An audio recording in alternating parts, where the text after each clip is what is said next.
بسم الله الرحمن الرحيم، والحمد لله رب العالمين، والصلاة والسلام على سيد الأنبياء والمرسلين محمد صلى الله عليه وعلى آله الطيبين الطاهرين.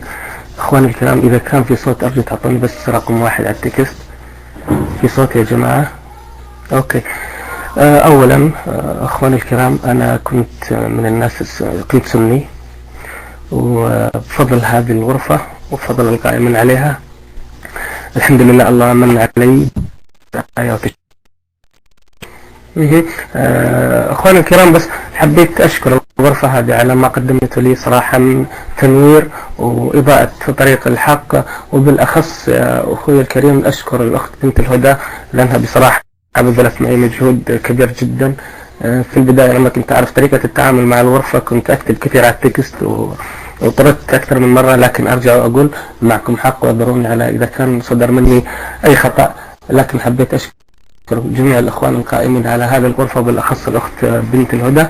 أتمنى إن شاء الله إنه ما تقصروا معي، أنا محتاج معلومات كثيرة الفترة هذه، محتاج دعم كثير منكم أخواني الكرام، فأرجو التعاون معي. ختاما أقول اللهم صل على محمد وآل محمد، والعن أعداء الدين من الأولين والآخرين، والحمد لله رب العالمين. شكرا أخواني الكرام، لكم المايك. اللهم صل على محمد وآل محمد طيبين الطاهرين، وعجل فرجهم والعن أعداءهم إلى يوم الدين. حياك الله أخي الفاضل. أخي الفاضل، أنت ممكن تقول لي ما كنت قبل، يعني هل أنت مستبصر؟ كيف استبصرت؟ أو أنت مثلا في طريق البحث، ما الذي حثك على هذا الأمر؟ اشرح لي أخي الفاضل، استفيد منك والأخوان جميعا يستفيدون. أيضا كما تفضل، هل أنت من أي دولة، من أي بلد؟ يعني أريد أن أتفهم بعض الأمور حتى نستفيد إن شاء الله. لك المايك.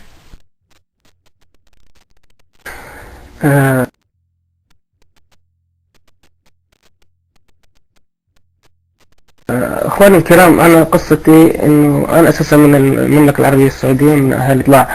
بدأت قصتي مع تتبع طريق الشيعة. انا طبيب جراح، اشتغل في مجال الجراحة. مرت علي حالة سرطان الله يكفيكم شره، كانت مستفحل بشكل قوي جدا. انا بشخصيا يعني لما شفت الحالة قلت يعني خلاص هذا ما له، يعني السرطان كان منتشر عنده بشكل ما كان يتوقع احد. هذا الشخص المصاب كان من أحد أبناء الشيعة، اسمه علي، أساس لذكر الاسم فقط يا جماعة. فلما يعني أبوه سمع بهذا الموضوع أخذ الولد، الله يخليك أستاذ الكريم، فأخذه وطلع من المستشفى وراح فيه مدة أسبوعين أو 3 أسابيع، بعدين رجع.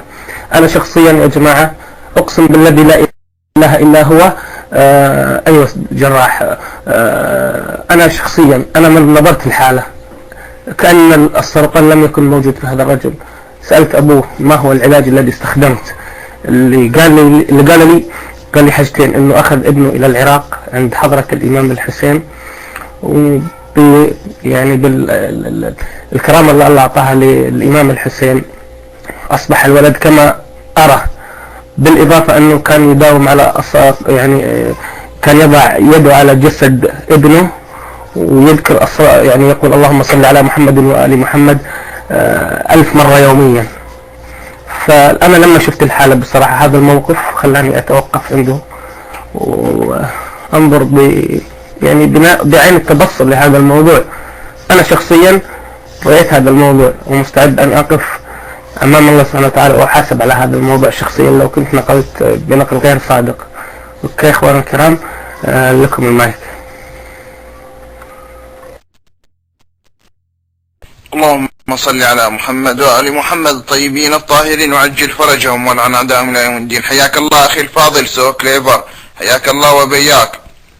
وفي الحقيقة هذا الأمر ليس مستغرب، ولكن يعني خاصة في أوساط الشيعة، ولكن أيضا مثلا ما حصل بعد هذا الأمر؟ هل أنت تابعت وبحثت وأردت أن تطلع، أم فقط هذا الأمر أوصلك يعني إلى اليقين، أم ماذا؟ يعني أحتاج بعض الأسئلة حتى نستفيد إن شاء الله وإياك من الإخوة.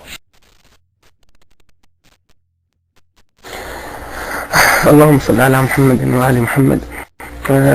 اخواني الكرام، بعد هذه القصة مباشرة انا بدأت اسأل، يعني عدة اسئلة كانت تدور في مخيلتي. يعني اولا، من هو الحسين؟ ثانيا، لماذا اعطي الحسين هذه الكرامة؟ يعني بعدين بدأت ابحث.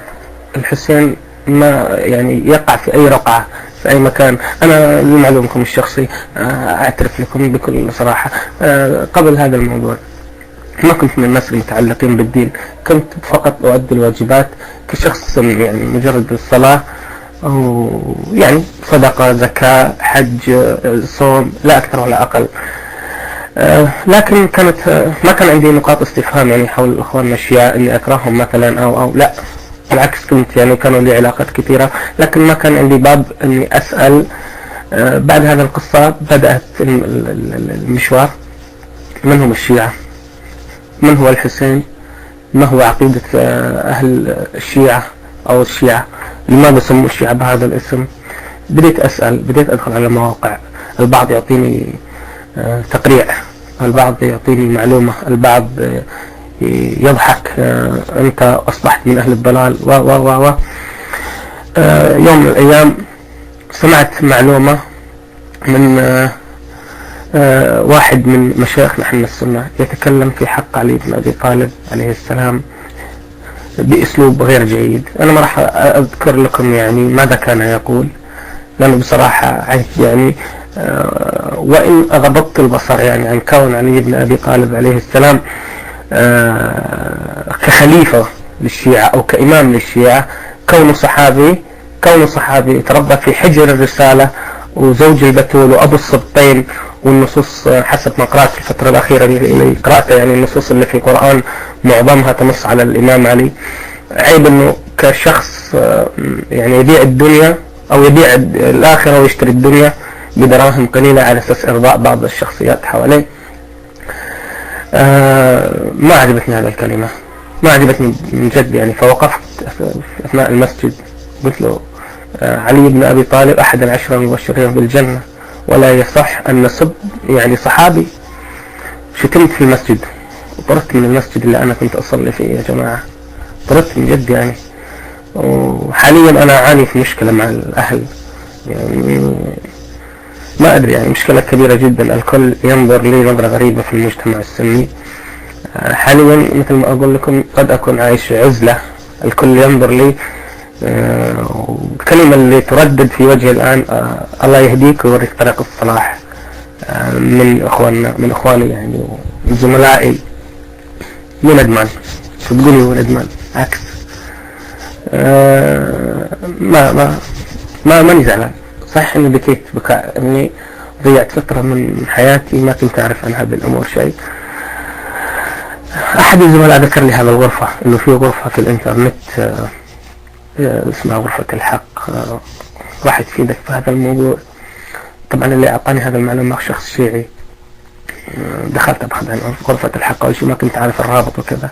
يوم من الأيام هذا الشخص جاء عندي البيت وفتح لي الرابط يعني، ودخلت. الأخت بنت الهدى دخلت علي برايف، كلمتني أكثر من مرة، أعطتني المعلومات اللي كنت أحتاجها، بدأت معي مشوار طويل. إلى الآن أنا مستمر مع الأخت بنت الهدى. الحاجة اللي أنا أقولها يعني الله يجزاها عني ألف خير. والرسول صلى الله عليه وسلم يقول لأن يهدي يا علي لأن يهدي بك الله أحدا أحب إليك من الدنيا وما فيها، أو في رواية ثانية أحب إليك من حمر النعم في الإنسانة. أتمنى من الله سبحانه وتعالى أن يبقيها ويهب لها كل خير ويبعد عنها كل شر ويحفظها بحق محمد وآل محمد. لكم المايك إخواني الكرام، وآسف على الإطالة، ولو تعديت حدودي وأخطأت في كلامي أرجو المعذرة من الكل.